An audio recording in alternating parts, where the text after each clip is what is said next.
এটি ভিডিঅ'লৈ আপোনালোকৰ মাজলৈ আহিলোঁ আজি বাহি এটা পঠাবলৈ ল'লোঁ পঠোৱাৰ আগতে আপোনালোকক দেখুৱাই ভিডিঅ'টো প্ৰস্তুত কৰিলোঁ বাহিৰটো হৈছে বি এইটো চাব পাৰে হেডিংটো মোৰ ভাল লগাকৈ কৰিব দিছিল মই এনেকৈ কৰি দিলোঁ আৰু লগত এটা মৰম লগা কিলিং দিয়া হৈছে এইটো চাব পাৰে টিউনিংটো শুনকচোন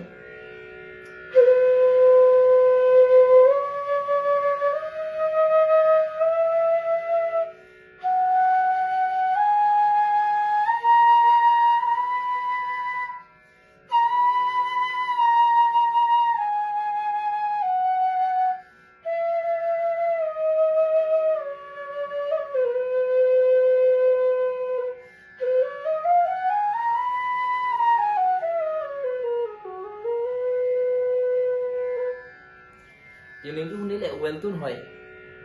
আপোনালোকক যদি বাহি লাগে মোৰ সৈতে কণ্টেক্ট কৰিব পাৰে মোৰ কণ্টেক্ট নম্বৰটো হৈছে 6901146730 এইটো নম্বৰত আপোনালোকে হোৱাটছআপতো পাব আজিলৈ ইমানতে এৰিছোঁ ধন্যবাদ